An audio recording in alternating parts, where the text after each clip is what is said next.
소화기가 어디에 있는지, 그것을 어떻게 사용하는지 이미 다 알고 있는 거지요. 군사훈련도 너무나 중요하지 않습니까? 한반도에서 진행되는 한미연합훈련이 있는데요, 키리졸브 훈련이라고 그렇게 말합니다. 북한이 남한을 쳐들어온다는 가정하에서 그것을 막기 위한 실제적인 훈련을 하는 것입니다. 실전처럼 항공모함을 때로는 띄우기도 하고요, 전투기도 띄웁니다.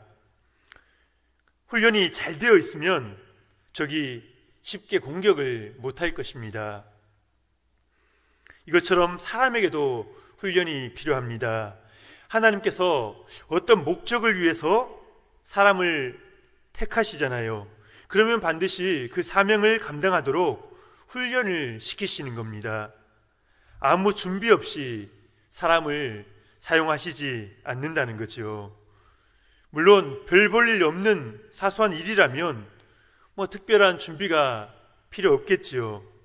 하지만 하나님의 어떠한 뜻을 이루는 중요한 일이라면 거기에는 반드시 훈련된 일꾼이 필요하다는 것입니다. 하나님께서 요셉을 택하시고 꿈을 주셨습니다. 그런데 이게 보통 꿈이 아니지요. 세계 최강대국 이집트의 총리가 되는 것입니다. 지금으로 말하면 미국의 대통령이 되는 그만큼 중요한 자리 아니겠습니까? 이집트 백성들도 먹여 살려야 하고요, 하나님의 백성인 이스라엘도 살려내는 그 역할을 감당해야 하는 것입니다. 아무 준비 없이 어떻게 그 거대한 나라를 운영할 수가 있겠습니까? 하나님이 지혜를 주실 거니까, 하나님이 함께 하실 거니까 훈련 같은 것 받을 필요가 없을까요? 결코 아니지요. 하나님께서는 친히 요셉을 하나하나 훈련시키시고 준비시키셔서 그 사명을 감당하게 하시는 것입니다. 그것이 요셉이 수많은 고통을 당해야만 했던 이유인 거지요. 오늘 창세기 39장은 요셉이 어떠한 훈련을 받는가를 잘 보여주고 있는데요, 오늘 세 가지로 나누어서 한번 살펴보고 이것을 통해서 우리에게 교훈을 얻기를 원합니다. 첫 번째로, 하나님께서 훈련하시는 첫 번째 방법, 요셉이 유혹을 받도록 그것을 허락하신다는 것입니다. 요셉은 보디발의 인정을 받아서 그 집안을 다스리는 가정 총무가 되지 않았습니까? 그러자 그 시점으로부터 하나님께서 복을 쏟아부어 주시지요. 요셉이 하는 일마다 잘 풀려갑니다. 보디발 집안의 제2인자가 된 것이죠. 하지만 젊은 외국인으로 그 집안의 종들을 관리한다는 게 결코 쉽지 않았을 것입니다. 일 처리를 제대로 하지 않고, 그래서 요셉을 힘들게 하는 그 다른 종들 있지 않았겠습니까? 그리고 어떤 자는 그 요셉의 가정 총무 자리를 넘보는 자들도 아마 있었을 것 같습니다. 요셉은 그 자리를 지켜나가기가 결코 쉽지 않았고요, 또 홀로 이국 땅에 와서 외롭기도 했을 겁니다. 그런데 바로 그 순간에 보디발의 아내가 요셉에게로 다가오는 것이죠. 우리 7절 말씀 같이 한번 보겠습니다. 7절 시작. 그 후에 그의 주인의 아내가 요셉에게 눈짓하다가 동침하기를 청하니. 누가 유혹을 해옵니까? 사모님입니다. 그죠? 사모님. 어디서나 이 사모님의 파워는 대단합니다. 보디발은 매일 아침 일찍 출근을 할 것이고, 항상 마주쳐야 하는 사람은 보디발의 아내 아니겠습니까? 이 집안의 실세라고 할 수 있지요. 그런 사람에게 밉보이면 손해가 많습니다. 삶이 고달파질 수도 있는 거죠. 거기다가 요셉은 피가 끓는 청춘입니다. 17세 때 팔려와가지고 아마 20대쯤 되지, 20대 중에 있는 그 청춘의 시기 아닙니까? 어쩌면은 여인의 품이 그립기도 할 바로 그때 아닙니까? 딱 눈을 감고 그 주인 마님을 한번 알아주면 얻는 이익이 상당히 많을 겁니다. 괜찮은 거래 아니겠습니까? 그런데요, 이것이 바로 요셉에게 주어진 훈련이요, 하나님의 테스트였던 것입니다. 요셉이 이 위기를 어떻게 넘겼는가, 그걸 우리가 잘 볼 필요가 있는데요. 우리 8절, 9절 말씀 같이 한번 다시 보겠습니다. 시작. 요셉이 거절하며 자기 주인의 아내에게 이르되 내 주인이 집안의 모든 소유를 간섭하지 아니하고 다 내 손에 위탁하였으니 이 집에는 나보다 큰 이가 없으며 주인이 아무것도 내게 금하지 아니하였어도 금한 것은 당신뿐이니 당신은 그의 아내임이라. 그런즉 내가 어찌 이 큰 악을 행하여 하나님께 죄를 지으리까. 두 가지를 살펴볼 수 있는데요. 이 위기를 넘기는 방법. 첫 번째, 요셉은 단호하게 NO라고 말하고 있습니다.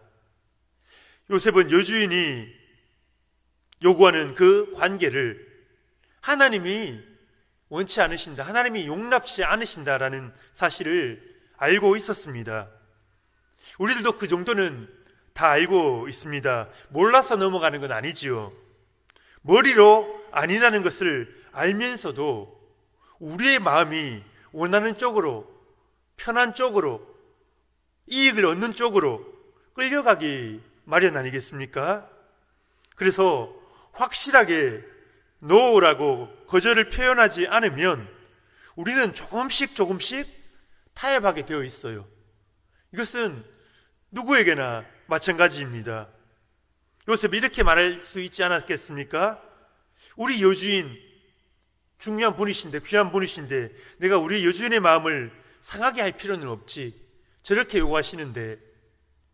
그리고 또는 나도 외로움을 좀 달래고 싶어, 왠지 그 품에 안기면은 옛 엄마 품처럼 좋을 것만 같거든요. 그리고 성적인 유혹이라는 것은 너무나 강렬하지 않습니까? 이성으로 제어가 안 됩니다. 분명 요셉도 사람이고 청춘이었으니 그것이 쉽지 않았을 겁니다. 그래서 요셉은 결단하는 거죠. 무엇을 결단합니까? 뭐 다른 게 아니고요, NO라고 말하겠다는 겁니다. NO라고 말할 수밖에 없는 이유도 생각하는 것이죠. 먼저 당신의 남편인 보디발이 다른 것들은 나에게 다 허락했습니다. 하지만 당신만큼은 금했다는 거죠. 왜요? 주인의 아내이기 때문이죠. 당신의 아내입니다. 그렇게 이야기를 하고 있는 것입니다. 어쩌면은 돌려서 그 보디발의 아내에게도 당신은 남편이 있지 않느냐, 그것을 또 넌지시 일깨워 주는 것입니다. 내가 남의 아내를 건드린다면 하나님 앞에 큰 죄가 된다, 이것은 결코 바른 일이 아니다, 그것을 이야기를 하는 것입니다. 그리고 이제 두 번째 방법이 있는데요, 두 번째 방법도 어떻게 보면 너무나 간단합니다. 유혹의 자리를 피하는 겁니다. 도망가는 겁니다. 10절에서 12절 말씀 우리 같이 한번 보겠습니다. 10절에서 12절 시작.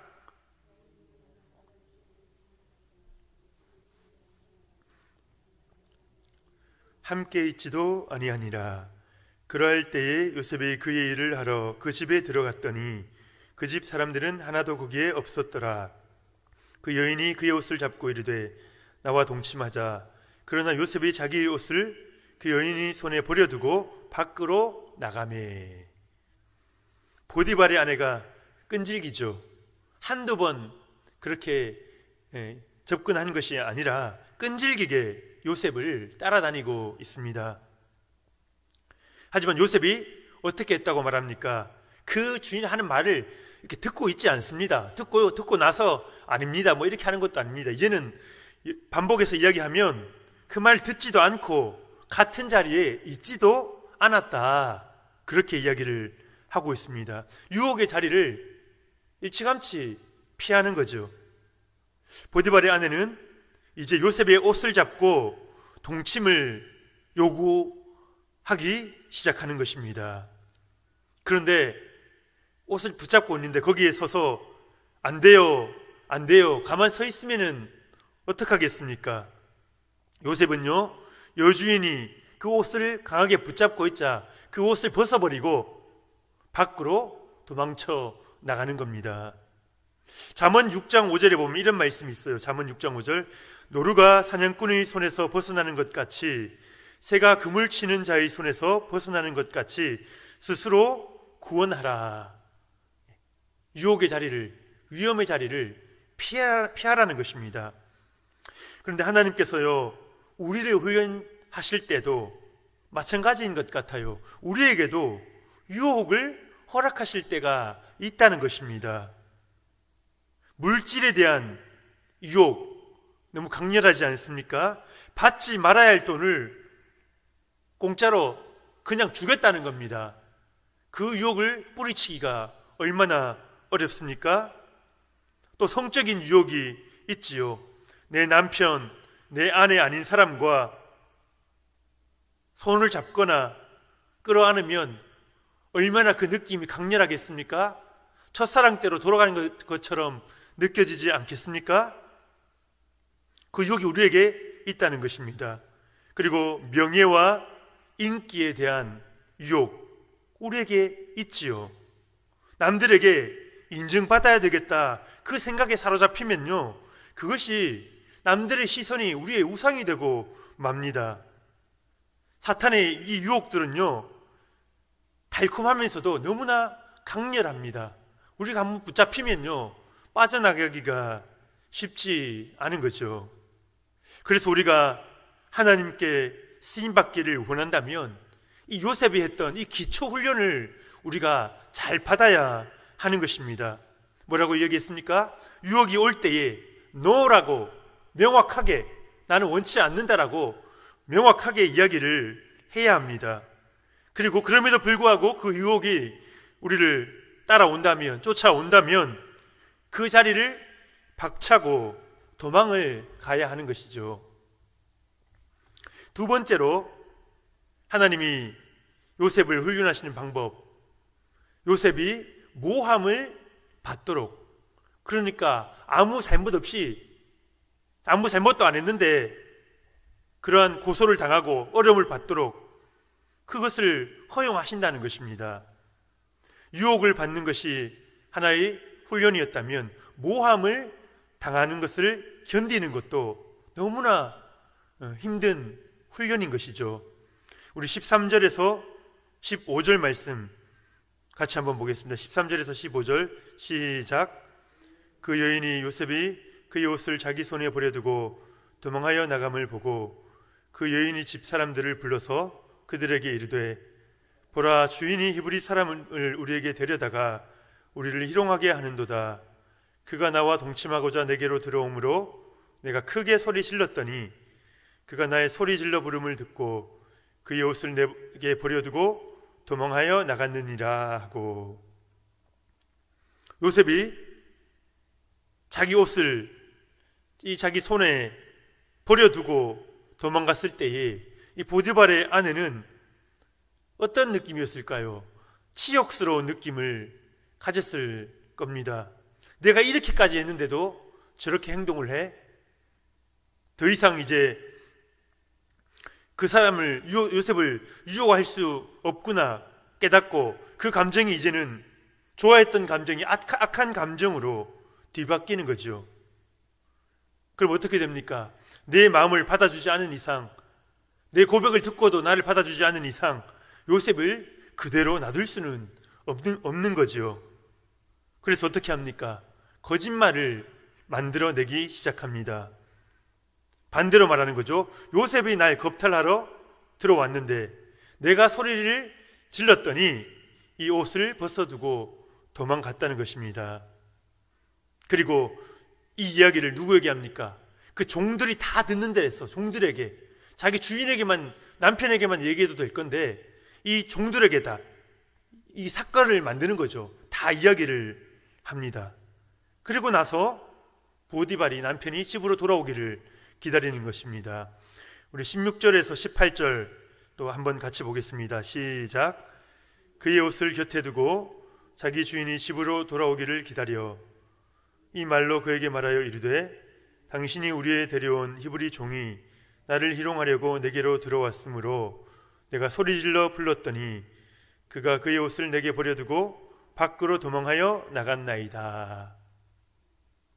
보디발의 아내가 이제 종들에게 했던 그 거짓말을 똑같이 이제 남편 보디발에게 하고 있습니다. 그런데 여기서 지금 보디발의 아내가 노리고 있는 게 있거든요. 그게 뭡니까?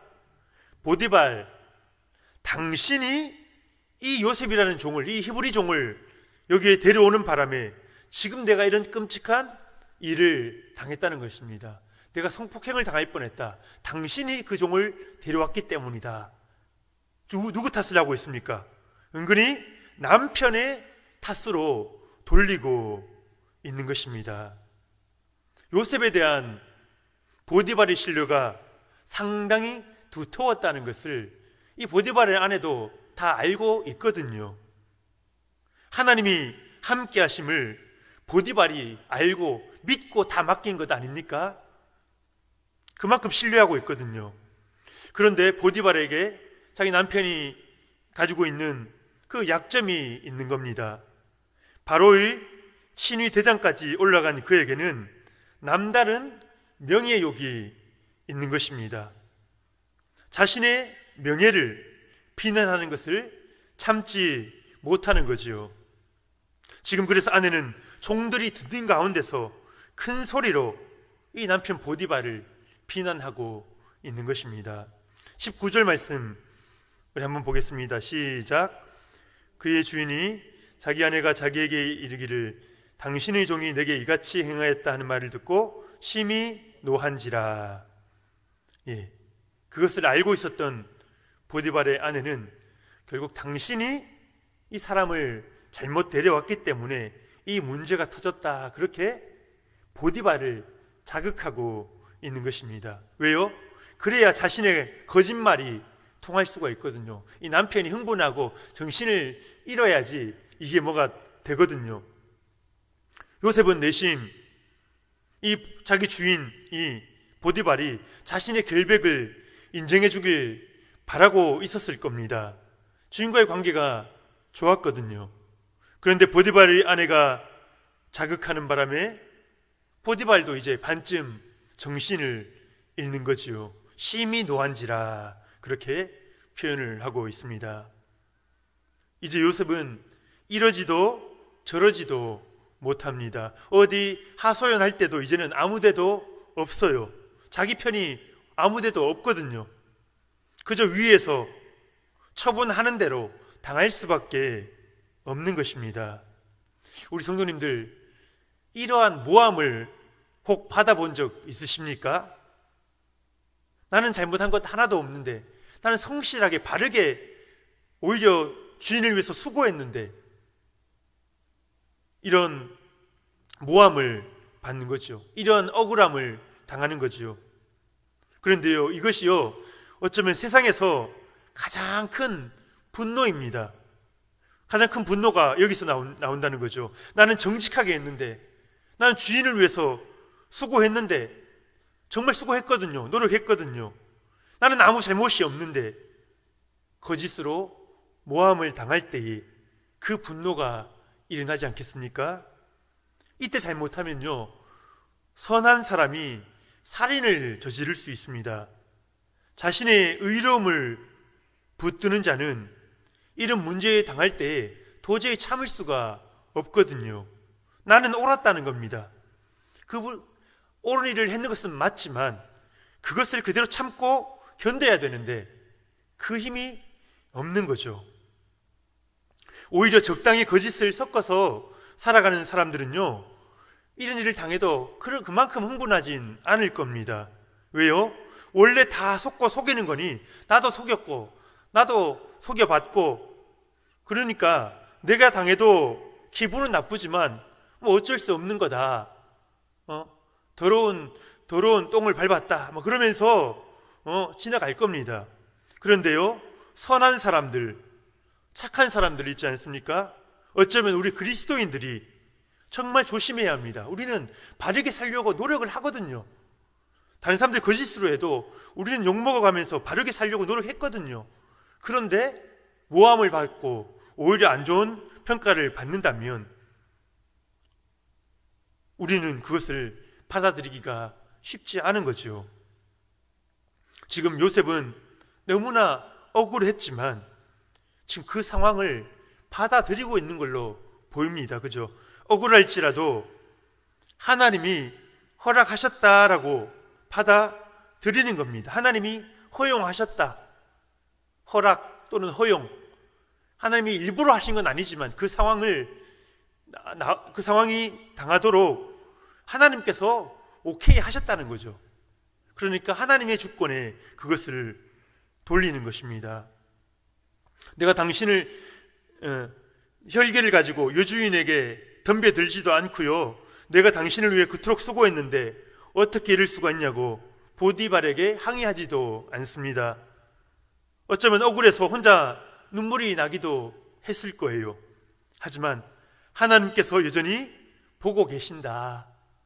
하나님 앞에서 하나님이 나를 지키고 계신다. 그것 붙잡고 그냥 처분을 기다리는 것입니다. 이게 왜 훈련인지 이제 아시겠지요? 결코 쉽게 통과할 수 있는 훈련이 아닙니다. 하나님께서 어떤 어려운 상황을 주실지라도 그 사람과 맞부터 해결하지 않겠습니다. 하나님께 묻고 하나님의 처분을 내가 기다리겠습니다. 비유하여 말하자면 소금물에 절여진 배추 있지 않습니까? 내 의가 살아있으면 안 되고요, 내가 의로웠다, 내가 올바르게 했었다, 나는 잘못 없다, 그를 외치는 목소리까지도 죽이고 하나님의 처분을 기다리는 것. 하나님께서 우리를 마음껏 사용하시도록 우리의 힘을 다 빼시는 과정인 것입니다. 참으로 어려운 훈련이죠. 이 훈련만 통과하면요, 이제 하나님 손에 딱 맞게 잡히기 시작하는 것입니다. 요셉처럼 이 훈련을 또 통과해낼 수 있는 저와 여러분 되시기를 축복합니다. 이제 마지막 세 번째로, 요셉은 감옥 학교에서 훈련을 받습니다. 우리 20절 말씀 같이 한번 보겠습니다. 시작.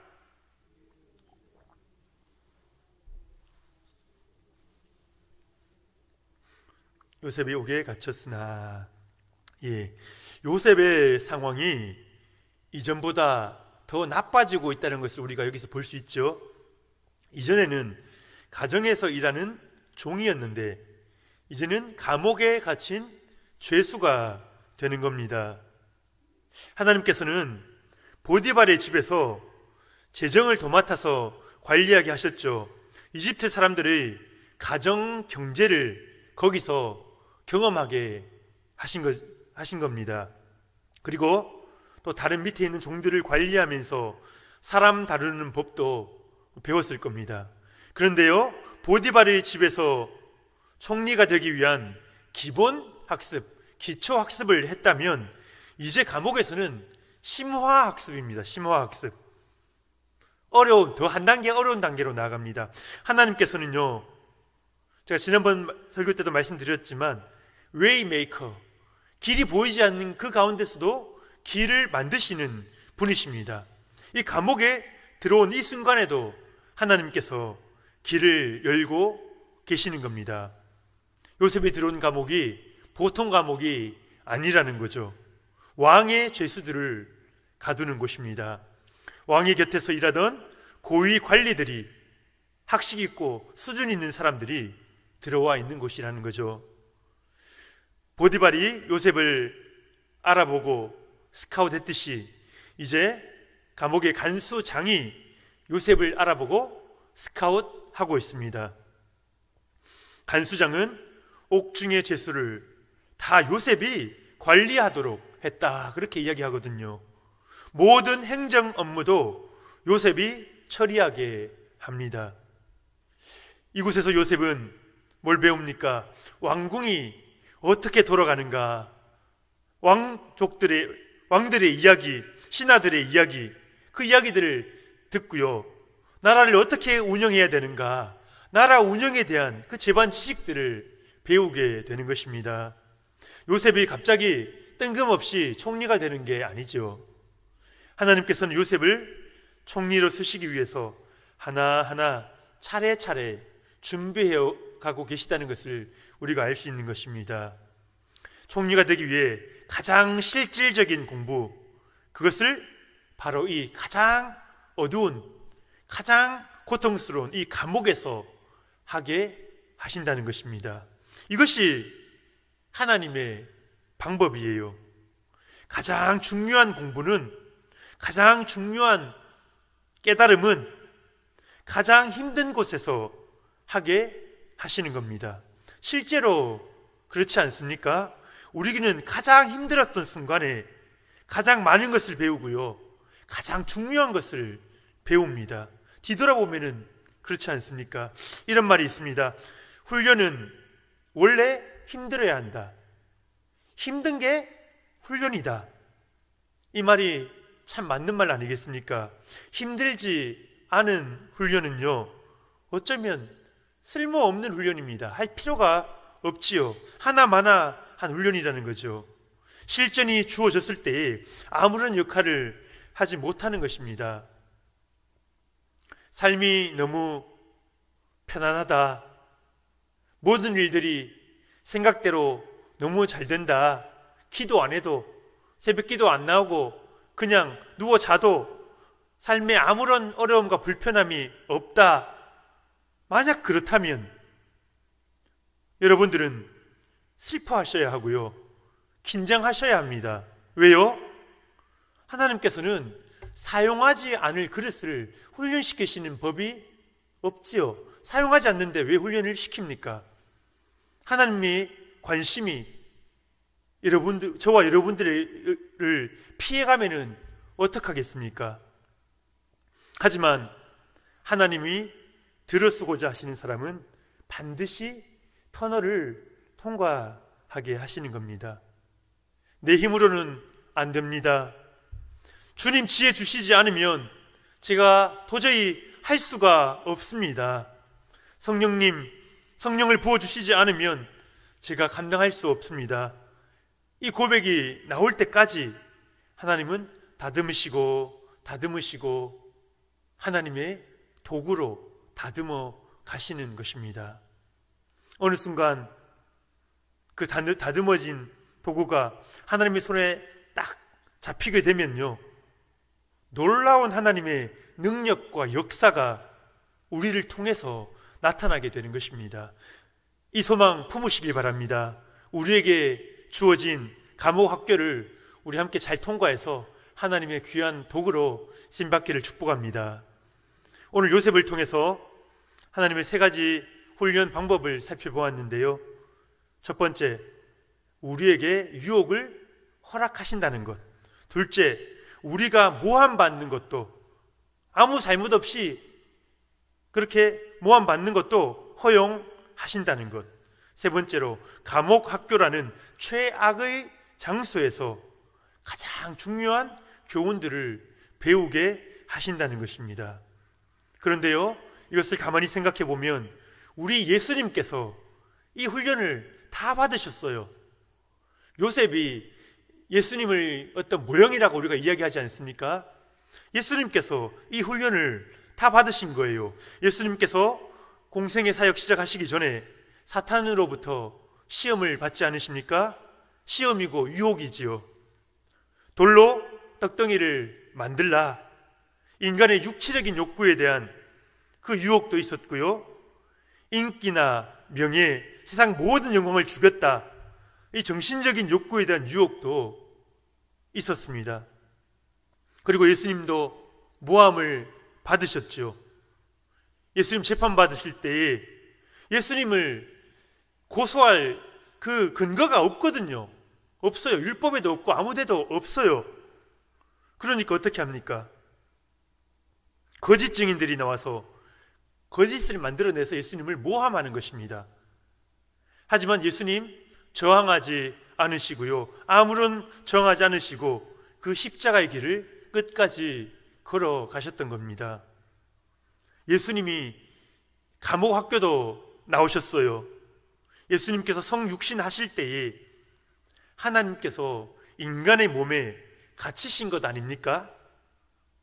얼마나 불편하겠습니까? 하나님의 그 모든 능력을 내어놓으시고 인간이 되신 겁니다. 인간의 모든 희노애락을, 그 아픔을, 그 고통을, 슬픔을 다 경험하시는 겁니다. 자신의 온 몸으로, 자신이 살아가는 그 인간을 온 몸으로 이해하시는 거죠. 그것을 성경에서 체휼했다. 좀 어려운 단어이지만 몸으로 이것을 다 느끼고 깨달았다. 온 몸으로 그것을 배웠다. 이런 말 아니겠습니까? 이것을 표현하자면 인간은 이 몸을 감옥에서 그 안에서 이 배우신 지식들이 아니겠습니까? 예수님조차도 그 위대한 사명 감당하기 위해서 험난한 훈련을 받으신 것입니다. 주님 위에 쓰임받고자 하는 소망을 가지시기를 축복합니다. 그것을 위해서 오늘 우리에게 주어진 훈련을 잘 감당하시고요. 우리들 자녀에게도 이것을 가르쳐야 합니다. 잘 되고 편한 것만 가르치면요, 쓰임받기 어렵습니다. 어려움 가운데서도 주님 의지하면서 이겨나갈 수 있도록, 주님 붙들도록 그것을 가르쳐 주시기를 바랍니다. 그리하여 하나님의 귀한 도구로 마음껏 쓰임받는 저와 여러분들 되시기를 예수님 이름으로 축복합니다.